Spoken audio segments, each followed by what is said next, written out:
ഒട്ടുമിക്ക ആളുകൾക്കും ഗ്യാസ് കയറാറുണ്ട്. ഭക്ഷണം കഴിച്ചില്ലെങ്കിലൊക്കെ നോർമലി ഗ്യാസ് കയറാറുണ്ട്. പക്ഷെ ചില ആളുകൾക്ക് ഇത് സ്ഥിരമായിട്ടുണ്ടാവാറുണ്ട്. ഭക്ഷണം കഴിച്ചാലും ശരിയാണ്, അല്ലെങ്കിൽ കഴിക്കുന്നതിൻ്റെ മുമ്പായിരിക്കും, ചിലപ്പോൾ കിടന്ന് ഉറങ്ങുന്ന സമയത്തൊക്കെ ആയിരിക്കും ഗ്യാസ് കയറുന്നുണ്ടാവുക. ഇങ്ങനെ സ്ഥിരമായിട്ട് ഗ്യാസ് കയറുന്ന ഈ ഒരു പ്രശ്നം നമുക്ക് പൂർണ്ണമായിട്ട് അല്ലെങ്കിൽ ഒരു ശാശ്വതമായിട്ട് മാറ്റാൻ പറ്റുമോ? അല്ലെങ്കിൽ അത് പെട്ടെന്ന് ചില ഇപ്പോൾ പറഞ്ഞ പോലെ കിടന്നുറങ്ങുന്ന സമയത്തോ അല്ലെങ്കിൽ രാത്രിയൊക്കെ പിന്നെയുള്ള സമയത്തൊക്കെ ആണെങ്കിൽ, അല്ലെങ്കിൽ നമ്മൾ ഒറ്റയ്ക്കാണെങ്കിൽ ആവുന്ന സമയത്തൊക്കെ ആണെങ്കിൽ ഇങ്ങനെ ഗ്യാസ് കയറി ബുദ്ധിമുട്ടാണെങ്കിൽ നമുക്ക് ആ സമയത്ത് തന്നെ ഗ്യാസ് കയറുന്ന ഇൻസ്റ്റൻ്റ് ആയിട്ട് പോകാൻ വേണ്ടിയിട്ട്, കയറിയ ഗ്യാസ് പെട്ടെന്ന് പുറത്തു പോകാൻ വേണ്ടിയിട്ട് നമുക്ക് എന്തൊക്കെ നമുക്ക് ചെയ്യാൻ പറ്റും? തീർച്ചയായിട്ടും നമുക്ക് നമ്മുടെ വീട്ടിനകത്ത് നിന്ന് തന്നെ ചില കോമ്പിനേഷനൊക്കെ ഉണ്ടാക്കി അടുക്കളയിൽ നിന്ന് തന്നെ നമുക്കെന്ത് ചെയ്യാം, ഗ്യാസിനുള്ള മെഡിസിൻസ് അതിന് അവൈലബിൾ ആണ്. അതേപോലെ തന്നെ ചോദ്യത്തിൽ വന്നതുപോലെ നമുക്കിതിന് പൂർണ്ണമായും മാറ്റാൻ പറ്റുമോ എന്നുള്ളതാണ്. ഒരുപാട് പേർക്ക് നമ്മുടെ ക്ലിനിക്കിൽ വരുമ്പോൾ ചോദിക്കുന്നൊരു ചോദ്യമാണ് ഗ്യാസിൻ്റെ ഇഷ്യൂ. അത് പലപ്പോഴും പറയില്ല, അതൊരു സൈലൻ്റ് ആക്കിയിട്ട് വെക്കും, അതൊരു സെക്കൻഡറി ആക്കിയിട്ട് പലപ്പോഴും വെക്കാറുണ്ട്. പക്ഷെ നമ്മൾ മനസ്സിലാക്കേണ്ട ഒരു കാര്യം, ഓൾമോസ്റ്റ് പല റീസൺസിന്, പല അസുഖങ്ങൾക്കും കാരണം അതിൻ്റെ ബേസിക് ആയിട്ടുള്ളത് വയറാണ്. അപ്പോൾ അതുകൊണ്ടാണ് വയറ് കേട് വന്നത് കൊണ്ടാണ് യഥാർത്ഥത്തിൽ പല അസുഖങ്ങളും ഉണ്ടാകുന്നത്. അതിൻ്റെ വയറ് കേട് വന്നതിൻ്റെ ഒരു ലക്ഷണം മാത്രമാണ് ഗ്യാസ് എന്ന് പറയുന്നത്. ഇപ്പോൾ ഒട്ടുമിക്ക കേസുകൾ ബാക്ക് പെയിൻ ഉള്ള കേസുകളുണ്ടായിരിക്കും, കോൺസ്റ്റിപ്പേഷനുള്ള കേസുണ്ടാവും, പൈൽസ് വന്ന കേസുകളുണ്ടായിരിക്കും, അൾസറേറ്റീവ് കൊളൈറ്റിസിന് കേസുകളുണ്ടായിരിക്കും, ഈവൻ ഫീവർ ഉണ്ടായിരിക്കും, ഹെഡ് ഏക്കിന് പ്രശ്നമുള്ളവരുണ്ടായിരിക്കും, ഇടയ്ക്കിടയ്ക്ക് അലർജിക് ഇഷ്യൂസ് ഉള്ളവരുണ്ടായിരിക്കും, സ്കിൻ അലർജി ഉള്ളവർക്കുണ്ടായിരിക്കും. അപ്പോൾ ഈ ഓൾമോസ്റ്റ് എല്ലാ കേസുകളുടെയും റീസൺ ചോദിച്ചാൽ, അല്ലെങ്കിൽ ഇങ്ങനെയുള്ള കേസുകൾ വരുമ്പോൾ നമ്മൾ അവരോട് ചോദിച്ചാൽ അവർ പറയും നമുക്ക് അവർക്ക് എന്തുണ്ടായിരിക്കും, ഗ്യാസിൻ്റെ പ്രശ്നമുണ്ടായിരിക്കും, അല്ലെങ്കിൽ സ്റ്റൊമക്ക് നോർമലായിരിക്കില്ല, അബ്ഡോമൻ നോർമലായിരിക്കില്ല, ഗട്ട് ഹെൽത്ത് നോർമലായിരിക്കില്ല എന്നുള്ളത്. അപ്പോൾ നമ്മൾ ആദ്യം മനസ്സിലാക്കേണ്ടത് ഇതിൻ്റെ പിന്നിലായിട്ട് ഒരുപാട് റീസൺസ് ഉണ്ട് എന്നുള്ളതാണ്. അതായത് സ്റ്റൊമക്ക് ഹെൽത്ത് നോർമൽ അല്ല എന്നുള്ളതിൻ്റെ ഏറ്റവും ബേസിക് ആയിട്ടുള്ള ഒരു സംഗതിയാണ് ഗ്യാസ് എന്നുള്ളത്. അപ്പോൾ അത് ആദ്യം നമ്മൾ മനസ്സിലാക്കേണ്ടതുണ്ട്. പിന്നെ ചോദ്യത്തിൽ വന്നതുപോലെ ഗ്യാസ് നമുക്ക് നമ്മുടെ വീട്ടിൽ നിന്ന് തന്നെ റിമൂവ് ചെയ്യാം. ചില ആളുകൾക്ക് എന്ത് ചെയ്യും, അത് റിപ്പീറ്റഡ് ആയിട്ട് വരും, അമിതമായിട്ട് ഭക്ഷണം കഴിച്ചാലും വരും, ഭക്ഷണം കഴിച്ചില്ലെങ്കിലും വരും, ഭക്ഷണം കഴിച്ചു കൊണ്ടിരിക്കുമ്പോൾ വരും, പല സമയത്ത് വന്നിരിക്കുന്ന പല ആളുകളും പല രീതിയിലാണ് ഗ്യാസ് കാണാറുള്ളത്. അപ്പോൾ ഇത് ഗ്യാസ് എന്തുകൊണ്ട് വരുന്നു, അതിന് റീസൺ എന്താണ് എന്നുള്ളത് ആദ്യം മനസ്സിലാക്കണം. ഗ്യാസ് രണ്ട് തരത്തിലുണ്ട് പ്രധാനമായിട്ടും.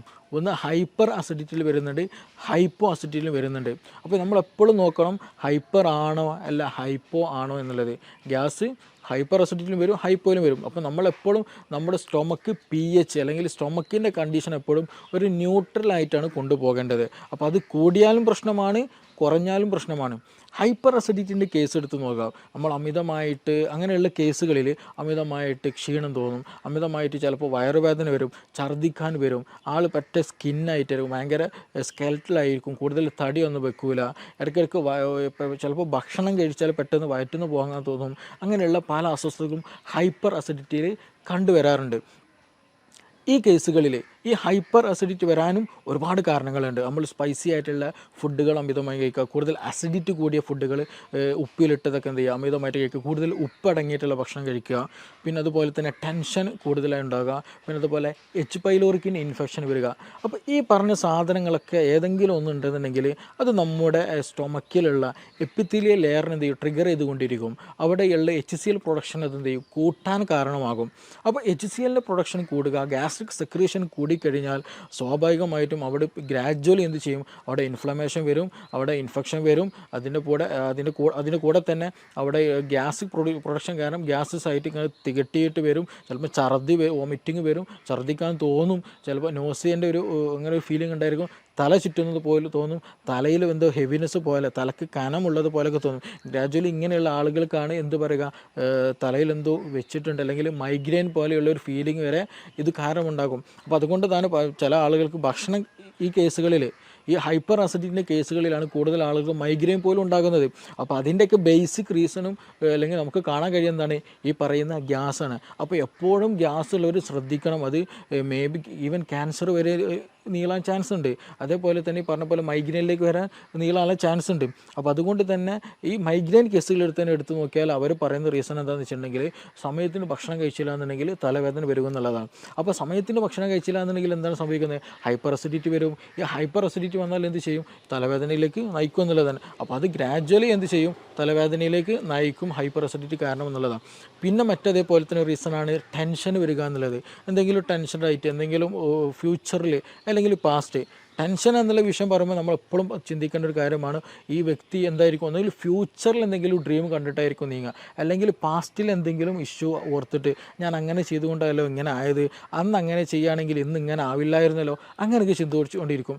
ഫ്യൂച്ചറിലാണെങ്കിലോ എനിക്ക് 2 കൊല്ലം കഴിഞ്ഞിട്ട് ഇത് എക്സാം പാസ്സാവണം, അല്ലെങ്കിൽ വീട് വെക്കണം, മകളെ കെട്ടിക്കാനുണ്ട്, കടം കൊടുക്കാനുണ്ട്. ഇപ്പോഴൊന്നല്ലേ 2 വർഷം 5 വർഷം 10 വർഷം ശേഷമായിരിക്കും. പക്ഷെ ആ ഒരു ചിന്തയിലായിരിക്കും എല്ലാ വർക്കുകളും.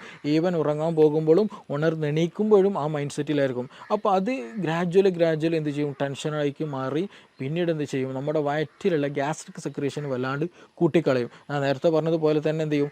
നമ്മുടെ HCl പ്രൊഡക്ഷന് കൂട്ടിക്കളയും. അപ്പോൾ കൂടുതലായിട്ട് സ്റ്റൊമക്ക് സെക്രീഷൻസ് കൂടിക്കഴിഞ്ഞാൽ HCl പ്രൊഡക്ഷൻ കൂടിക്കഴിഞ്ഞാൽ എന്ത് ചെയ്യും?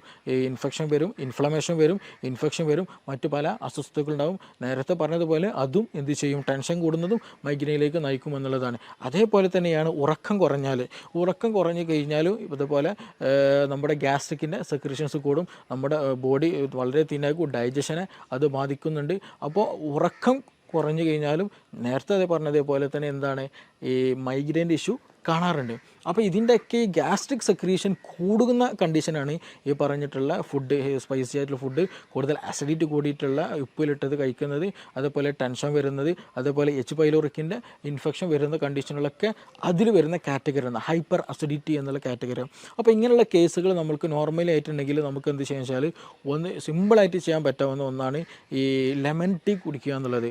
നല്ല ഇഷ്യൂസ് ഉണ്ടെങ്കിൽ, ഇപ്പോൾ നിങ്ങൾക്ക് മൈഗ്രെയിൻ്റെ ഇഷ്യൂ ഉണ്ട്, ഗ്യാസ്ട്രിക്കിന് ഭയങ്കര അസ്വസ്ഥത, ഛർദ്ദിക്കാൻ തോന്നുന്നു, അല്ലെങ്കിൽ ഒരു അസ്വസ്ഥത ഫീൽ ചെയ്യുന്നുണ്ടല്ലോ, ആ ഒരു സമയത്ത് തന്നെ ഒരു ഗ്ലാസ്സിൽ ഒരു എന്താ ചെയ്യുക, ചെറിയ രൂപത്തിൽ ഒരു നാരങ്ങ കംപ്ലീറ്റ് നീരെടുത്തിട്ട് തന്നെ ഒരു ലെമൺ ടീ ഉണ്ടാക്കി കുടിച്ചാൽ വളരെ നല്ല റിസൾട്ടാണ്. ആ വോമിറ്റിംഗ് ടെൻഡൻസി, അതുപോലെ തലക്കൊരു കറക്കം, ഒരു തല ചുറ്റുന്നത് പോലെ ഫീൽ ചെയ്യുക, അതൊക്കെ ഒരു വിത്തിൻ മിനിറ്റ്സിനുള്ളിൽ തന്നെ നമുക്ക് ക്യൂറായിട്ട് നമുക്ക് കൊണ്ടുപോകാം. പക്ഷെ അത് ആ സമയത്ത് കറക്റ്റ് ടൈമിൽ തന്നെ ചെയ്യണം. ഈവൻ നല്ല ഇഷ്യൂവിലേക്ക് എത്തിക്കഴിഞ്ഞ് കഴിഞ്ഞാൽ അത്ര റിസൾട്ട് ഉണ്ടാകണമെന്നില്ല. അപ്പോൾ ആ ഒരു സമയത്ത് തന്നെ, അസ്വസ്ഥത തുടങ്ങുന്ന സമയത്ത് തന്നെ ചെയ്യുക. അതേപോലെ സമയത്തിന് ഫുഡ് കഴിക്കുക, ഹൈപ്പർ അസിഡിറ്റി വരാതെ നമ്മൾ പരമാവധി ശ്രദ്ധിക്കുക എന്നുള്ളതാണ്. പിന്നെ ഇത് ഹൈപ്പർ അസിഡിറ്റിയുടെ കേസിലാണ്. മറ്റൊരു കേസുണ്ട്, രണ്ടാമത് ഹൈപ്പോ അസിഡിറ്റി എന്നുള്ളതാണ്. ഈ ഹൈപ്പോ അസിഡിറ്റിയുടെ കേസിൽ സിമ്പിളായിട്ട് പറഞ്ഞാൽ ഇങ്ങനെ തിരിച്ചറിയാമെന്ന് ചോദിച്ചാൽ, ചില ആളുകൾ ഭക്ഷണം കഴിച്ചു കഴിഞ്ഞാൽ ഒരു ഖനം പോലെ ഉണ്ടാകും, വയറെന്തോ ഫില്ല് കഴിഞ്ഞ പോലെ. രാവിലെ ഭക്ഷണം കഴിച്ചതായിരിക്കും, വൈകുന്നേരമായിട്ട് പോലും വിശപ്പില്ല, അല്ലെങ്കിൽ ദാഹമില്ല, അങ്ങനെ ഒരു ഫീലിങ്ങേ പോലും തോന്നുന്നില്ല എന്നുള്ളതാണ്. അതേപോലെ തന്നെ ഇവർക്ക് ഉണ്ടാകും വയറ്റിന് ശരിയായ രീതിയിൽ ശോധന ഉണ്ടാകില്ല. അപ്പോൾ ഇങ്ങനെയുള്ള കേസുകൾ എന്താണെന്ന് വെച്ചാൽ ഒരുപാട് സമയം എന്ത് ചെയ്യും? നമ്മൾ കഴിക്കുന്ന ഭക്ഷണങ്ങൾ ഇങ്ങനെ കെട്ടിക്കിടക്കും, വയറ് ശരിക്കും ദഹിക്കാണ്ട്. കാരണം എന്താണ്? ദഹിക്കണമെന്നുണ്ടെങ്കിൽ ഗ്യാസ്ട്രിക് സെക്രീഷന് ഒരു നോർമൽ ലെവലെങ്കിലും വേണം. അപ്പോൾ ആ നോർമൽ ലെവൽ പോലും ഇല്ലാണ്ട് കുറഞ്ഞ അളവിലാണ്, വേണ്ടതൊന്നും ഇല്ല ദഹിക്കാൻ. അപ്പോൾ അങ്ങനെ വരുമ്പോൾ എന്ത് ചെയ്യും? വയറ്റിൽ ഈ നമ്മൾ കഴിച്ച ഭക്ഷണ പദാർത്ഥങ്ങൾ അവിടെ നിന്നിട്ട് അവിടെ എന്ത് ചെയ്യും? ബാക്ടീരിയൻ്റെ ഗ്രോത്ത് നടക്കും, അങ്ങനെ ബാഡ് സ്മെല്ലുള്ള കീഴ്വാഴ് പ്രൊഡ്യൂസ് ചെയ്യും. പിന്നെ ഇതുപോലെ ശോധന ശരിക്കും ലഭിക്കില്ല, ചിലപ്പോൾ വയറുവേദന ഉണ്ടാകും, വയറ് വീർത്ത പോലൊരു ഫീലിംഗ് ഉണ്ടാകും, വിശപ്പുണ്ടാകില്ല. ഇങ്ങനെയുള്ളവർക്ക് എന്ത് ചെയ്യും? ഓക്കാനം പോലെയുള്ള അസ്വസ്ഥതകൾ ഉണ്ടാകാറുണ്ട്. അപ്പോൾ ഇങ്ങനെയുള്ള കേസുകൾ എന്താ വെച്ചാൽ ദഹനക്കുറവാണ്, അല്ലേ? ഹൈപ്പോ അസിഡിറ്റിയുടെ കേസുകളാണ്. അപ്പോൾ നമ്മൾ അതിന് ദഹനത്തെ പ്രൊമോട്ട് ചെയ്യണം. അവിടെ ദഹനം നടന്നാൽ കൂടുതലായിട്ട് HCl, ഗ്യാസ്ട്രിൻ പോലെയുള്ള പ്രൊഡക്ഷൻസ് കൂടിക്കഴിഞ്ഞാൽ ദഹനം സുഗമമായി നടക്കും, ഈ പ്രശ്നങ്ങളൊന്നും ഉണ്ടാകില്ല. അപ്പോൾ ആ ഒരു സമയത്ത് നമ്മൾക്ക് ഏറ്റവും ബെസ്റ്റ് നമ്മുടെ അടുക്കളയിലുള്ള സ്പൈസസ് ഉപയോഗിക്കുക എന്നുള്ളതാണ്. അത് കരുതി നല്ല ചുവന്ന മുളകിൻ്റെ പൊടി ഉപയോഗിക്കുക എന്നുള്ളതല്ല. നമുക്ക് മല്ലി വളരെ നല്ല മെഡിസിൻസാണ്. മല്ലി തിളപ്പിച്ച വെള്ളം കുടിക്കുക എന്ന് പറഞ്ഞാൽ നമ്മുടെ ഉള്ളിലുള്ള ഫീവർ, പനി ഉണ്ടെന്നുണ്ടെങ്കിൽ ചില ആളുകൾക്ക് മേലും കൈക്ക് കോച്ച് പിടിക്കുന്ന ഒരു ഇതുണ്ടായിരിക്കും, അതിന് നല്ലതാണ്. അതേപോലെ ഗ്യാസിന് വളരെ നല്ല റിസൾട്ടാണ് ഈ നമ്മൾ എന്ത് ചെയ്യുക, ഡെയിലി കുടിക്കുന്ന വെള്ളത്തിൽ എന്ത് ചെയ്യാന്ന് വെച്ചാൽ ഒരു കലത്തിൽ ഒരു പാത്രത്തിൽ രാവിലെ എണീക്കുന്ന സമയത്ത് തന്നെ കുറച്ച് നമ്മൾ ജീരകവെള്ളം ഉണ്ടാക്കുന്ന അതേപോലെ തന്നെ എന്ത് ചെയ്യുക, കുറച്ച് മല്ലി ഇട്ടിട്ട് നന്നായിട്ട് തിളപ്പിച്ച് ആ തിളപ്പിച്ചാറിയ വെള്ളം എന്ത് ചെയ്യുക, ദാഹിക്കുന്ന സമയത്തും ഭക്ഷണം കഴിക്കുന്ന സമയത്തൊക്കെ എന്താ ചെയ്യുക, ആ വെള്ളം ഇങ്ങനെ കുടിച്ചുകൊണ്ടിരിക്കുക. അത് ഗ്യാസ് നന്നാവാനും നന്നായിട്ട് പുറന്തള്ളാനും ദഹനം നന്നാകാനും ശോധനം കിട്ടാനൊക്കെ വളരെ വളരെ നല്ല ബെസ്റ്റ് റിസൾട്ട് ഉള്ളതാണ് ഈ മല്ലി, കൊത്തമ്പാലി അല്ലെങ്കിൽ ക്യുമിൻ എന്നുള്ള ആ സംഗതി. അപ്പോൾ അതെന്ത് ചെയ്യുക, വളരെയധികം നല്ല ബെനിഫിഷ്യലാണ്. പിന്നെ അതേപോലെ തന്നെ നമുക്ക് ചെയ്യാൻ പറ്റുന്നതാണ്, വീട്ടിൽ നിന്ന് ചെയ്യാൻ പറ്റാവുന്ന കാര്യമാണ് വെളുത്തുള്ളി കഴിക്കുക എന്നുള്ളത്. വെളുത്തുള്ളി ചുട്ട് കഴിക്കുന്നത്, പച്ചക്ക് കഴിക്കുന്ന പ്രശ്നമില്ല, അങ്ങനെയും ചില കഴിക്കാം. പക്ഷേ ഇതേ വെളുത്തുള്ളി എന്ത് ചെയ്യാണ്, ഹൈപ്പർ അസിഡിറ്റി ഉള്ളവർ ഉപയോഗിച്ചാൽ അവർക്ക് അസ്വസ്ഥത കൂടും, അവർക്ക് പല അസ്വസ്ഥതകളും ബുദ്ധിമുട്ടുകളും അവർക്ക് എന്ത് ചെയ്യും, ഫീൽ ചെയ്യാനുള്ള സാധ്യത വളരെ വളരെ കൂടുതലാണ്. അപ്പോൾ ഹൈപ്പോ അസിഡിറ്റിൻ്റെ കേസിലാണെങ്കിൽ മാത്രമാണ് ഈ വെളുത്തുള്ളി കൂടുതൽ എഫക്റ്റീവായിട്ട് ഫീൽ ചെയ്യുകയുള്ളൂ, ദഹനം കൂടുതൽ പ്രൊമോട്ട് ചെയ്യുകയുള്ളൂ. പിന്നെ നമുക്കിതിൽ കൂടെ ഇഞ്ചി വളരെ നല്ലതാണ്. അപ്പോൾ ഇഞ്ചി, ഗ്രാമ്പു, പട്ട പോലെയുള്ള സ്പൈസസുകളൊക്കെ നമ്മുടെ ഭക്ഷണത്തിൽ ഉൾപ്പെടുത്തുക.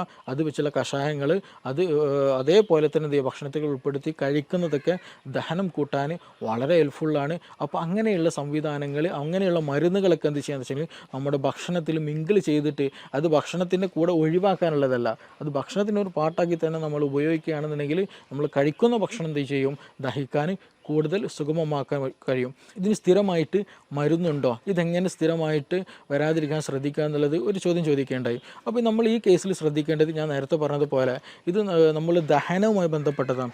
അപ്പോൾ ഇതൊരു ലൈഫ് സ്റ്റൈൽ ഡിസീസാണ്. നമ്മൾ തോന്നിയ സമയത്ത് ഉറങ്ങുക, തോന്നിയ അതുപോലെ ജീവിക്കുക, തോന്നിയത് തിന്നുക എന്നുള്ള ഒരു കൺസെപ്റ്റ് നമുക്കിവിടെ ഒരിക്കലും പോസിബിൾ അല്ല ഈ ഹൈപ്പോ അസിഡിറ്റി ഉള്ളവർ. അപ്പോൾ നമ്മൾ ഭക്ഷണം സമയത്തിന് കഴിക്കുക, ആവശ്യത്തിന് കഴിക്കുക, ആവശ്യമുള്ള അളവിൽ കഴിക്കുക, ക്വാളിറ്റി ഉള്ളത് ക്വാണ്ടിറ്റി കുറച്ച് കൊണ്ട് എന്ത് ചെയ്യുക, കൂടുതൽ നല്ല രീതിയിൽ കഴിക്കുക എന്നുള്ളതാണ്. കഴിക്കുന്നത് നല്ല ക്വാളിറ്റി ഉള്ളതാകണം. ഒരുപാട് ചോറ് കഴിക്കുക എന്നുള്ളൊരു ടെൻഡൻസി ഒരിക്കലും പാടില്ല, അത് നമുക്ക് കൂടുതൽ ബുദ്ധിമുട്ടുകൾ ഉണ്ടാക്കുക എന്നുള്ളൂ. അപ്പോൾ ചെറിയ രൂപത്തിൽ അത്യാവശ്യം നല്ല രീതിയിലുള്ള സാധനങ്ങൾ മാത്രം കഴിക്കുക, സമയത്തിന് കഴിക്കുക, അമിതമാകാതിരിക്കുക. അതേപോലെ തന്നെ ഭക്ഷണം കഴിച്ച പാടെ ഉറങ്ങുന്ന ശൈലിയുണ്ട്. അപ്പോഴാണ് അപ്പോൾ എസ്പെഷ്യലി ഈ നൈറ്റ് ലൈഫ് ഇന്ന് കൂടിയൊരു കണ്ടീഷനാണ്. രാത്രി പുറത്ത് പോകലും അവിടെ നിന്ന് ഭക്ഷണം കഴിക്കലും, ഒരുപാട് ഭക്ഷണം കഴിച്ച് വരും, എന്നിട്ട് എന്ത് ചെയ്യും, നേരെ ബെഡ്ഷീറ്റിലേക്ക് കിടക്കും.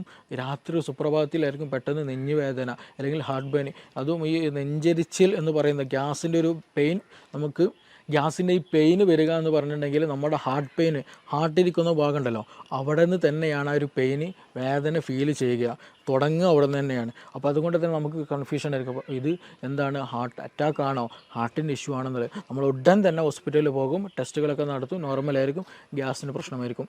ഇങ്ങനെ കൂടുതലായിട്ട് ഇന്ന് രാത്രികളിൽ ഹോസ്പിറ്റലുകൾ വരവ് കൂടുതലാണ്. എന്താണ് ഇതിന് റീസൺ എന്ന് ചോദിച്ചാൽ നൈറ്റ് ലൈഫാണ്. കൂടുതലായിട്ട് രാത്രിയിൽ അമിത ഭക്ഷണം കഴിക്കും, ഭക്ഷണം കഴിച്ചിട്ട് അതേപോലെ വന്നിട്ട് ബെഡിൽ കിടക്കും എന്നുള്ളതാണ്. ഇവർക്ക് ഛർദ്ദിക്കാൻ വരും, പുളിച്ചത് കെട്ടൽ വരും, പിന്നെ അങ്ങനെയുള്ള പല അസ്വസ്ഥതകളും ഇവർക്കുണ്ടായിരിക്കും. അപ്പോൾ അത് വരാനുള്ള റീസൺ എന്താണെന്ന് വെച്ചാൽ നമ്മളെ ഭക്ഷണം ഫില്ലായി കഴിഞ്ഞിട്ട് എന്ത് ചെയ്യും, ബെഡിൽ വന്ന് കിടക്കുന്ന സമയത്ത് ഈ ഗ്യാസ്ട്രിക്കിലുള്ള കണ്ടൻറ്റുകൾ എന്ത് ചെയ്യും, വീണ്ടും റിഗർജിറ്റേഷൻ വരും. നമ്മുടെ ഈസോഫാഗസ്, അതായത് അന്നനാളത്തിലേക്ക് തന്നെ എന്ത് ചെയ്യും, മുകളിലേക്ക് തന്നെ വീണ്ടും റിട്ടേൺ അടിക്കാൻ തുടങ്ങും. അങ്ങനെ റിട്ടേൺ അടിക്കുമ്പോഴാണ് നമുക്കൊരു പുളിരസം തോന്നുക, ഛർദ്ദിക്കാൻ തോന്നുക, അങ്ങനെയുള്ള പല അസ്വസ്ഥതകളും തോന്നുക. അപ്പോൾ അങ്ങനെ അസ്വസ്ഥതകളുള്ളവർ, അങ്ങനെ അസ്വസ്ഥത ഉള്ളവർക്കാണ് കൂടുതലായിട്ട് ഈ പറഞ്ഞതുപോലെ രാത്രി ഫുഡ് അമിതമായിട്ട് കഴിച്ചിട്ട് എന്ത് ചെയ്യും, വന്ന് കിടക്കുന്നവർക്കാണ് ഈ പറഞ്ഞുള്ള രാത്രിയിലുള്ള അസ്വസ്ഥതകൾ കൂടുതലായിട്ട് കാണുന്നത്. ഇനി മറ്റൊരു ചോദ്യം ചോദിച്ചതുപോലെ തന്നെ ഇതിന് ലൈഫ് സ്റ്റൈലൊക്കെ നോർമലാണ്, വേറെ പ്രശ്നങ്ങളൊന്നുമില്ല, കറക്റ്റ് ഭക്ഷണം കഴിക്കുന്നുണ്ട്, പക്ഷേ എന്നിട്ട് പോലും എന്ത് ഗ്യാസിന് അസ്വസ്ഥതകളുണ്ട്, ഛർദ്ദിക്കാൻ വരുന്നുണ്ട്, ചില സമയത്ത് അൾസറിൻ്റെ ഇഷ്യൂസ്, ഇടയ്ക്കിടയ്ക്ക് വായിലും മുറിവൊക്കെ വരുന്നുണ്ട്. തീർച്ചയായിട്ടും അതൊരു ഇൻഫെക്റ്റീവ് കണ്ടീഷനാണ്. എച്ച് പൈലോറിക്കിൻ്റെ പ്രസൻസ് കാരണമായിട്ട്, എച്ച് പൈലോറി ഓൾമോസ്റ്റ് എല്ലാ ആളുകളിലും കണ്ടുവരുന്ന ഒരു ബാക്ടീരിയയാണ് ബാക്ടീരിയം പൈലോറി എന്ന് പറയുന്നത്. എച്ച് പൈലോറിക് എന്നുള്ള ഈ ബാക്ടീരിയ എന്താണ്, ആക്റ്റീവായിട്ടുണ്ടായിരിക്കും, ഈ സ്റ്റൊമക്കിൽ ആക്റ്റീവായിട്ടുണ്ടായിരിക്കും. സ്റ്റൊമക്കിനൊരു പ്രത്യേകതയുണ്ട്, നമ്മുടെ ഒരു എപ്പിത്തിലെ ലെയറുണ്ട്, നമ്മൾ ടൈറ്റ് ജംഗ്ഷൻ വെച്ചിട്ടുണ്ടെങ്കിൽ ഒരു സെല്ല് അടുത്ത സെല്ലും കൂടി ഭയങ്കര ടൈറ്റഡാണ്, അതിൻ്റെ ഇടയിൽ ഗ്യാപ്പില്ല. അങ്ങനെ ടൈറ്റായിട്ട് ഇങ്ങനെ നിരയായിട്ട് വെച്ച ഒരു ലെയറാണ് എപ്പിത്തിലെ ലെയർ. അതിന് നേരെ മുകളിലാണ് മ്യൂക്കസ് എന്നുള്ള ഒരു വഴുവഴുത്ത ഒരു കൊഴുപ്പുണ്ടായിരിക്കും. അതിൻ്റെ മുകളിലാണ് എന്ത് ഈ ആസിഡിൻ്റെ പ്രസൻസ് ഉണ്ടാവുക. അപ്പോൾ ഈ ആസിഡ് ഈ പറഞ്ഞ മ്യൂക്കസ്, അതിന് താഴെ എപ്പിത്തീലിയൽ ലെയർ. എപ്പിത്തീലിയൽ ലെയർ എന്ന് പറയുന്നത് നമ്മുടെ ബോഡിയോട് അത്രയും ചേർന്നിരിക്കുന്നതാണ്. അപ്പോൾ ആസിഡ് നമ്മുടെ ബോഡിയിലേക്ക് തട്ടരുത്, അല്ലെങ്കിൽ നമ്മുടെ ശരീരത്തിലെ സെല്ലിലേക്ക് തട്ടരുത്. അപ്പോൾ അതിന് പ്രൊട്ടക്ഷനാണ് യഥാർത്ഥത്തിൽ അതിന് ഇൻ ബിറ്റ്വീൻ ആയിട്ടുള്ള ഈ മ്യൂക്കസ് മെമ്പർ അല്ലെങ്കിൽ മ്യൂക്കസിൻ്റെ പ്രസൻസ് എന്ന് പറയുന്നത്. അത് നോർമലായിട്ട് നമുക്ക് വേണ്ടതാണ്. അപ്പോൾ ചില കണ്ടീഷനുകളിൽ ഈ എച്ച് പൈലോറിക്കിൻ്റെ പ്രസൻസ് കൂടുതലായിട്ടുണ്ടായിരിക്കും, എച്ച് പൈലോറിക് ആക്റ്റീവ് ആയിട്ടുണ്ടായിരിക്കും. അങ്ങനെ വരുമ്പോൾ നമ്മുടെ ശരീരം ഈ ഒരു എച്ച് പൈലോറിക്കിന് വേറെ പ്രത്യേകത കൂടെയുണ്ട്. അവർക്ക് യൂറിയസ് എന്നുള്ള ഒരു എൻസൈം അവരുടെ ശരീരത്തിലുണ്ട്, അല്ലെങ്കിൽ ആ ഒരു ബാക്ടീരിയയിലുണ്ട്.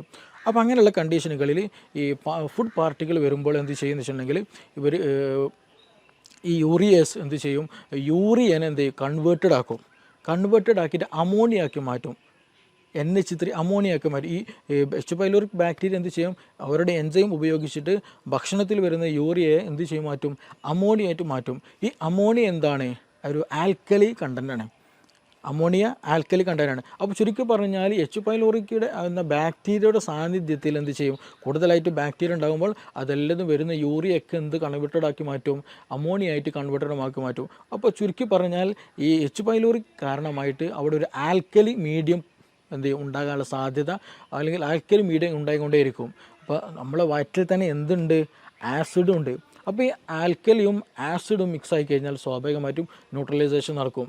അപ്പോൾ അമിതമായിട്ടുള്ള എച്ച് പൈലോറിക് ആക്ഷൻ വന്നു കഴിഞ്ഞാൽ, ഈ അമിതമായിട്ട് അമോണിയയുടെ സാന്നിധ്യം വന്നു കഴിഞ്ഞാൽ നമ്മുടെ ശരീരത്തിൽ നമുക്ക് ദഹനത്തിന് വേണ്ടിയിട്ടുള്ള നമ്മുടെ ഈ ആസിഡിന് എന്ത് ചെയ്യും, അത് ലെയർ കുറയും. അത് പിന്നെ മെല്ലെ മെല്ലെ എന്ത് ചെയ്യുമെന്ന് വെച്ചിട്ടുണ്ടെങ്കിൽ ഈ പറഞ്ഞ എച്ച് പൈലോറിക് ഗ്രാജ്വലി നമ്മുടെ മ്യൂക്കസും കടന്നിട്ട് മെല്ലെ നമ്മുടെ ഈ എപ്പിത്തീലിയൽ ലെയറിലേക്ക് വന്ന് അറ്റാച്ച് ചെയ്യും.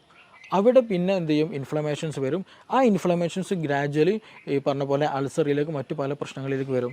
അപ്പോൾ ചുരുക്കി പറഞ്ഞാൽ ഈ ഒരു സമയത്ത് തന്നെ മീൻസ് ഞാൻ നേരത്തെ പറയുകയുണ്ടായി, ഇതെന്ത് ചെയ്യും, ഈ ആൽക്കലി മീഡിയം ഈ എച്ച് പൈലോറിക് ഉണ്ടാക്കുമ്പോൾ സ്വാഭാവികമായിട്ടും എന്ത് ചെയ്യും, നമ്മുടെ ശരീരം കൂടുതലായിട്ട് ആസിഡ് പ്രൊഡക്ഷൻ നടക്കും. ഹൈപ്പർ അസിഡിറ്റി ആ സമയത്ത് ഉണ്ടാകാനുള്ള സാധ്യതയുണ്ട്. അപ്പോൾ ഓൾമോസ്റ്റ് പല കേസുകളിലും ഹൈപ്പർ അസിഡിറ്റി ഉണ്ടാകാനുള്ള റീസൺ എന്താണെന്ന് വെച്ചിട്ടുണ്ടെങ്കിൽ ഈ പറഞ്ഞിട്ടുള്ള എച്ച് പൈലോറിക്കിൻ്റെ കേസില്ല. അപ്പോൾ നമ്മൾ PPI പ്രോട്ടോമം ഇൻഹിബിറ്റേഴ്സോ പാൻഡോഫ് പോലെയുള്ള മെഡിസിൻസ് കഴിച്ചാൽ ഒരു സാന്ദർഭികമായിട്ട് ആ ഒരു സമയത്ത് റിലീഫ് കിട്ടുമെന്നല്ലാണ്ട് ഗ്രാജ്വലായിട്ട് ഒരു പെർമനൻ്റ് ആയിട്ട് റിലീഫ് നമുക്ക് കിട്ടിക്കൊള്ളുന്നുണ്ടാകില്ല. അതിന് ബേസിക്കലി റീസൺ എന്താണെന്ന് വെച്ചാൽ ഈ പറയുന്ന എച്ച് പൈലോറിക്കിൻ്റെ പ്രസൻസ് ആണ്. അപ്പോൾ ആ ഒരു സമയത്ത് നമ്മൾ പ്രോപ്പറായിട്ട് എച്ച് പൈലോറിക്കിന് ട്രീറ്റ്മെൻറ്റ്, അതിനെ ഇറാഡിക്കേറ്റ് ചെയ്യാനുള്ള ട്രീറ്റ്മെൻറ്റ് നടത്തുക എന്നുള്ളതാണ്. ഈ ഒരു കേസുകളിൽ തന്നെയാണ് നമുക്ക് ശരിയായ ദഹനം നടക്കില്ല. അതേപോലെ നമ്മുടെ ഗഡ് ഹെൽത്തിനത് ബാധിക്കും. ഗഡ് ഹെൽത്തിലേക്ക് പോകുമ്പോൾ, കാരണം നമ്മുടെ ഗ്യാസ്ട്രിക് മീഡിയം വളരെ വളരെ ഇമ്പോർട്ടൻ്റ് ഡൈജഷന്. അപ്പോൾ അവിടെ ഇംപ്രോപ്പർ ആയിരുന്നെങ്കിൽ സ്വാഭാവികമായിട്ടും അതിൻ്റെ കണ്ടിന്യൂഷൻ ആയിട്ടുള്ള സ്മോൾ ഇൻറ്റെസ്റ്റൈനും ലാർജ് ഇൻറ്റെസ്റ്റൈനിലൊക്കെ എന്ത് ചെയ്യും, ബാക്ടീരിയൽ മീഡിയയിൽ ചേഞ്ചസ് വരും. അങ്ങനെ ചേഞ്ചസ് വന്നാൽ ഗട്ട് ലീക്ക് പോലെയുള്ള പ്രശ്നങ്ങളുണ്ടാകും. ഗട്ട് ലീക്ക് എന്ന് പറഞ്ഞാൽ നമ്മുടെ ഗട്ട് വാള്, അതായത് ഞാൻ നേരത്തെ പറഞ്ഞതുപോലെ ഈ സ്റ്റൊമക്കിനുള്ള ലൈനിങ് പോലെ അതേപോലെ ഒരു ലൈനിങ് എന്തിനുണ്ട്, നമ്മുടെ കുടലിനുണ്ട്. അപ്പോൾ ആ ഒരു നോർമലി ആയിട്ടുള്ള അതിൻ്റെ ഒരു മീഡിയം നഷ്ടപ്പെടുമ്പോൾ സ്വാഭാവികമായിട്ടും ഗട്ടിലുള്ള ഒരുപാട് സൈറ്റോടോക്സിൻസ് ഉണ്ട്, നമ്മുടെ കോശങ്ങളെ നശിപ്പിക്കാൻ കഴിയുന്ന, ഇൻഫെക്ഷൻ ഉണ്ടാക്കാൻ കഴിയുന്ന, നമ്മുടെ ഹെൽത്തിനെ നെഗറ്റീവായിട്ട് എഫക്റ്റ് ഉണ്ടാക്കുന്ന പല സാധനങ്ങളും, പല വസ്തുക്കളും, പല ബൈ പ്രൊഡക്റ്റുകൾ എന്തുണ്ട് നമ്മുടെ ഈ ഒരു ഭക്ഷണം അല്ലെങ്കിൽ ഈ ഒരു ഭക്ഷണത്തിനുണ്ടായിരിക്കും. അപ്പോൾ അതെന്ത് ചെയ്യും, നമ്മൾ ഡയറക്റ്റായിട്ട് നമ്മുടെ ശരീരത്തിൽ കിടക്കും. അത് പിന്നീട് ഓട്ടോ ഇമ്മ്യൂൺ ഡിസീസുകളായിട്ട് പലപ്പോഴും ഉണ്ടാകാറുണ്ട്. അപ്പോൾ ചുരുക്കി പറഞ്ഞാൽ നമ്മുടെ ഗഡ് ഹെൽത്തും നമ്മുടെ സ്റ്റൊമക്കിൻ്റെ ഹെൽത്തും വളരെ വളരെ ഇമ്പോർട്ടൻ്റ് ആണ്. അപ്പോൾ എച്ച് പൈലോറിക്കിൻ്റെ പ്രസൻസ് ഉണ്ടായിക്കൊമ്പോഴാണ് പലപ്പോഴായിട്ട് ഈ നിരന്തരമായിട്ടുള്ള ഗ്യാസിൻ്റെ ഇഷ്യൂസ് ഉണ്ടാവുക, മാറാത്ത ഗ്യാസിൻ്റെ പ്രശ്നങ്ങൾ ഉണ്ടാവുക. അതിന് നമ്മൾ പ്രോപ്പറായിട്ടുള്ള ട്രീറ്റ്മെൻറ്റ് എടുക്കുക എന്നുള്ളതാണ് ഏറ്റവും ബെസ്റ്റായിട്ട് നമ്മൾ ചെയ്യേണ്ടത്. എച്ച് പൈലോറിക്കിന് വേണ്ടിയുള്ള ട്രീറ്റ്മെൻറ്റ് എടുക്കുക, ഗ്യാസിന് വേണ്ടിയിട്ടുള്ളതല്ല. ഗ്യാസ് എന്നുള്ളത് അതൊരു സിംറ്റം മാത്രമാണ്. അത് അങ്ങനെ ഒരു ഇൻഫെക്ഷൻ അവിടെയുണ്ട് എന്ന് അറിയിക്കാനൊരു സിംറ്റം മാത്രമാണ്. അപ്പോൾ അതിനു വേണ്ടി നമ്മൾ ചെയ്യേണ്ടത് ഗ്യാസിന് ട്രീറ്റ്മെൻറ്റ് ചെയ്യുക എന്നുള്ളതല്ല. എച്ച് പൈലോറിക്കിൻ്റെ പ്രസൻസ് ഉണ്ടോ എന്നുള്ളതിനുള്ള ഒരുപാട് മെത്തേഡുകളുണ്ട്. ബേരിയം വീൽ എക്സ്റേകൾ ചെയ്യാവുന്നതാണ്. പിന്നെ അതേപോലെ തന്നെ യൂറിയ ബ്രീത്ത് ടെസ്റ്റുകളുണ്ട്. അപ്പോൾ അങ്ങനെയുള്ള ടെസ്റ്റുകൾ നടത്തിയാൽ തന്നെ ഓൾമോസ്റ്റ് നമ്മുടെ ഗ്യാസ്ട്രിക് കണ്ടീഷൻസ് നമുക്കറിയാം, അൾസർ ഉണ്ടോ എന്ന് നമുക്കറിയാൻ കഴിയും. അതുപോലെ ഈ പറഞ്ഞ എച്ച് പൈലോറിക്കിൻ്റെ പ്രസൻസ് ഉണ്ടോ എന്ന് അറിയാൻ കഴിയും. അങ്ങനെയൊക്കെ ടെസ്റ്റുകൾ നടത്തി അതിന് വേണ്ട ട്രീറ്റ്മെൻറ്റ് എടുക്കുക. അപ്പോൾ അതിന് ഇരട്ടി മധുരം നമ്മളെപ്പോഴും കേട്ടിട്ടുള്ള സംഗതിയാണല്ലോ, ഇരട്ടി മധുരം. ഈ എച്ച് പൈലോറിക് ഇൻഫെക്റ്റഡ് ആയി കഴിഞ്ഞാൽ അതിന് ഏറ്റവും ബെസ്റ്റുള്ള ഒരു ഒറ്റമൂല് അത് ഇരട്ടി മധുരം ഏറ്റവും നല്ല ബെനിഫിഷ്യലാണ്. അതേപോലെ തന്നെ ഈ ഹൈപ്പർ അസിഡിറ്റി കേസ് വന്നാൽ നമുക്ക് പ്രോബയോട്ടിക്കുകളും പ്രീബയോട്ടിക്കുകളായിട്ടുള്ള പ്രൊഡക്റ്റുകൾ യൂസ് ചെയ്യുന്നത് എന്താണ്, നമ്മുടെ ദഹനം നന്നാക്കാനും ആസിഡ് മീഡിയം നോർമൽ ആക്കാനൊക്കെ നമുക്കത് ഹെൽപ്ഫുള്ളാണ്. അപ്പോൾ അങ്ങനെ ഒരു പ്രോപ്പറായിട്ടുള്ള ട്രീറ്റ്മെൻറ്റ് ചെയ്യുക എന്നുള്ളതാണ് ഏറ്റവും ബെസ്റ്റ്. നമ്മുടെ കേസുകളിൽ തന്നെ ഒരുപാട് കേസുകൾ നമ്മുടെ ക്ലിനിക്കിൽ തന്നെ വന്നിട്ടുണ്ട്. ഈ മൈഗ്രെയിൻ വന്ന കേസുകൾ മാറാത്ത 8, 10, 15 വർഷമായിട്ട് മൈഗ്രെയിൻ ഡോക്ടർ മാറിയിട്ടില്ല എന്നുള്ളത്. അപ്പോൾ അവർ ചോദിക്കുമ്പോൾ നമ്മൾ അതിൻ്റെ ബേസിക്കിലേക്ക് പോകുമ്പോൾ ഹൈപ്പർ അസിഡിറ്റിയാണ് അവർക്ക് ഉണ്ടാവുക. ചില കേസുകൾ മൈഗ്രെയിൻ അവർ പറയുള്ളൂ, ഹൈപ്പർ അസിഡിറ്റി എന്നുള്ള കണ്ടീഷൻ തന്നെ അവർ പറയില്ല. പക്ഷേ അത് കാരണം അതിന് അഡാപ്റ്റഡ് ആയിട്ടുണ്ടായിരിക്കും. കാരണം ഹൈപ്പർ അസിഡിറ്റിക്കാളും കൂടുതൽ അവർക്ക് പ്രശ്നമായിട്ട് തോന്നൽ എന്താണ്, മൈഗ്രെയിൻ്റെ ഇഷ്യൂ ആയിരിക്കും. അപ്പോൾ പക്ഷേ ഈ ഹിസ്റ്ററി എടുത്ത് പോകുമ്പോൾ അവർക്ക് ഹൈപ്പർ അസിഡിറ്റി ആയിരിക്കും കൂടുതലായിട്ടുണ്ടായിരിക. അപ്പോൾ സ്വാഭാവികമായിട്ടും അവർക്ക് മോശം ക്ലിയർ ആയിരിക്കില്ല, ദഹനം ക്ലിയർ ആയിരിക്കില്ല. ഞാൻ നേരത്തെ പറഞ്ഞതുപോലെ ഗട്ട് ഹെൽത്ത് ബാഡായിരിക്കും, പ്രോപ്പറായിട്ട് നിലനിൽക്കില്ല. ആ കേസുകളിലൊക്കെ നമുക്ക് മെഡിസിൻ ഉപയോഗിച്ച് തന്നെ, മെഡിസിൻ മീൻസ് നമ്മുടെ വീടുകളിൽ ഉപയോഗിക്കാവുന്ന മെഡിസിൻസ് തന്നെ നൽകിയാൽ തന്നെ എന്ത് ചെയ്യും, നല്ല പ്രോപ്പർ ഒരു റുട്ടീൻ നമ്മൾ കീപ്പ് ചെയ്ത് തന്നെ ഒരു കണ്ടിന്യൂ ഒരു മെഡിക്കേഷൻ ഇല്ലാതെ നല്ല രീതിയിൽ തന്നെ നമുക്ക് എന്ത് ചെയ്യാം, ഈ മൈഗ്രെയിൻ പോലെയുള്ള കണ്ടീഷനൊക്കെ റിവേഴ്സ് ആക്കിയിട്ട് നമുക്ക് നോർമൽ ഹെൽത്തിലേക്ക് തന്നെ മാറ്റാൻ കഴിയുന്നുണ്ട്. അപ്പോൾ അതിൻ്റെയൊക്കെ ഒരു ബേസിക് എന്ന് പറയുന്നതാണ് യഥാർത്ഥത്തിൽ ഗ്യാസ് അല്ലെങ്കിൽ ഗ്യാസ്ട്രിക് ഇഷ്യൂ എന്നുള്ളത്. അപ്പോൾ ഇതിന് പ്രോപ്പർ ട്രീറ്റ്മെൻറ്റ് ഉണ്ട്, പ്രോപ്പർ വേ ഓഫ് ലിവിങ് ഉണ്ട്. അപ്പോൾ അത് ഏത് റൂട്ടിലാണോ ഏതാണോ പ്രശ്നം എന്നുള്ളത് ഐഡൻറ്റിഫൈ ചെയ്യുക എന്നുള്ളതാണ് ഫസ്റ്റ് നമ്മൾ ചെയ്യേണ്ടത്. അത് ഐഡൻറ്റിഫൈ ചെയ്തതിന് ശേഷം അതിന് പ്രോപ്പറായിട്ട് അതിനെ നമ്മൾ എന്ത് ചെയ്യണം, ഹൈപ്പർ പ്രശ്നമാണോ, ഹൈപ്പർ അസിഡിറ്റിൻ്റെ പ്രശ്നമാണോ, ഹൈപ്പോ അസിഡിറ്റിൻ്റെ പ്രശ്നമാണോ. ഹൈപ്പർ അസിഡിറ്റിൻ്റെ പ്രശ്നമാണെങ്കിൽ തന്നെ നമ്മുടെ ഡയറ്റിൽ അമിതമായിട്ടുള്ള എന്തെങ്കിലും എരിവ് കൂടിയതോ സോൾട്ടി ആയിട്ടുള്ളതോ അങ്ങനെയുള്ള എന്തെങ്കിലും ഉപയോഗിക്കുന്നതാണോ, ഇതിനകത്തിൽ ടെൻഷൻ എന്തെങ്കിലും ഉണ്ടോ, ഇതിനകത്തിൽ എച്ച് പൈലോറി ഇൻഫെക്ഷൻ തന്നെയാണോ, അങ്ങനെയുള്ളത് ഏതാണോ എന്നുള്ളത് ഡിഫറൻഷ്യേറ്റ് ചെയ്യണം. ഇനി ഹൈപ്പോ അസിഡിറ്റിൻ്റെ കേസിലാണെങ്കിലും ശരി, അവിടെയും എച്ച് പൈലോറിക്കിൻ്റെ പ്രശ്നം ഉണ്ടാകാറുണ്ട് ചില കേസിൽ. അപ്പോൾ അത് വന്നതാണോ, ഇനി അതല്ല വേറെ അമിത ഭക്ഷണമാണോ, നമ്മുടെ റുട്ടീനുള്ള പ്രശ്നമാണോ, അത് ഏതാണോ എന്നുള്ളത് നമ്മൾ കറക്റ്റ് ഐഡൻറ്റിഫൈ ചെയ്യേണ്ടതുണ്ട്. ചില കേസുകളിൽ ആസിഡ് അല്ലെങ്കിൽ പുളിച്ചുതക്കെട്ടിൽ വരും. ആർക്ക്, നല്ല തടിച്ച ഒരാൾക്ക് ഉണ്ടെങ്കിൽ, ഒബസിറ്റി കൂടുതലുണ്ടെങ്കിൽ, കൂടുതൽ ഓവർ ഈറ്റ് ഉണ്ടെങ്കിൽ, അങ്ങനെയുള്ള കേസുകൾ എന്ന് വെച്ചിട്ടുണ്ടെങ്കിൽ അവർക്ക് ഇടയ്ക്കിടയ്ക്ക് കിടന്നാൽ തന്നെ എന്ത് ചെയ്യും, പുളിച്ചുതക്കെട്ടിലോ വരും. കാരണം എന്താണെന്ന് വെച്ചിട്ടുണ്ടെങ്കിൽ എന്താണ്, അബ്ഡോമിനൽ പ്രഷർ കൂടുതലായിരിക്കും, വയറിൻ്റെ ഭാഗത്ത് പ്രഷർ വളരെ കൂടുതലായിരിക്കും. അപ്പോൾ ആ മുകളിലേക്കുള്ളൊരു തള്ളൽ കിടന്നാലും ഒക്കെ എന്ത് ചെയ്യും, ഫീൽ ചെയ്യും. അപ്പോൾ അങ്ങനെയുള്ളവർക്ക് എന്ത് ചെയ്യും, അതും വരാറുണ്ട്. അപ്പോൾ ആ ഒരു കേസിലൊക്കെ എന്താ വെച്ചാൽ നമ്മൾ ചെയ്യേണ്ടത് അതിന് വേണ്ടിയിട്ടുള്ള ട്രീറ്റ്മെൻറ്റ് എടുക്കുക എന്നുള്ളതാണ്. അപ്പോൾ ചുരുക്കി പറഞ്ഞാൽ ഇതിന് പ്രോപ്പറായിട്ട് തന്നെയുള്ള ട്രീറ്റ്മെൻറ്റ്. ഗ്യാസ് എന്നുള്ളത് ബേസിക് ആയിട്ടുള്ള ഒരു റീസണാണ്. ആ റീസണിൻ്റെ പിന്നിൽ നമുക്ക് ഒരുപാട് അസുഖങ്ങൾ ഉണ്ടായിരിക്കും. ആ അസുഖങ്ങളായിരിക്കും പലപ്പോഴും നമ്മൾ ഫോക്കസ് ചെയ്യുക. ഞാൻ നേരത്തെ പറഞ്ഞതുപോലെ ഒന്നെങ്കിൽ നമുക്ക് മൈഗ്രെയിൻ ആയിരിക്കും ഉണ്ടാവുക, അല്ലെങ്കിൽ സോറിയാസിസ് പോലെ സ്കിൻ ഡിസീസ് ആയിരിക്കും ഉണ്ടാവുക, അല്ലെങ്കിൽ അതിൻ്റെ ബാക്കിൽ എന്തെങ്കിലും ടെൻഷൻ്റെ എന്തെങ്കിലും ഇഷ്യൂസ് ഉണ്ടായിരിക്കും, ആങ്സൈറ്റി പോലെയുള്ള തലകറക്കം പോലെയുള്ള പ്രശ്നങ്ങൾ ഉണ്ടായിരിക്കും. ഇനി അതെല്ലാം മറ്റു സ്കിൻ ഡിസീസുകൾ പലപ്പോഴും അർട്ടിക്കേരി പോലെയുള്ള പ്രശ്നങ്ങൾ ഉണ്ടാകാറുണ്ട്, എക്സിമ പോലെയുള്ള പ്രശ്നങ്ങൾ ഉണ്ടാകാറുണ്ട്. അപ്പോൾ ഇതിൻ്റെയൊക്കെ ബേസിക് ആയിട്ട് വരുമ്പോൾ നമ്മുടെ ഗട്ട് ഹെൽത്താണ് ഇതിന് റീസൺ ആയിട്ട് വരിക.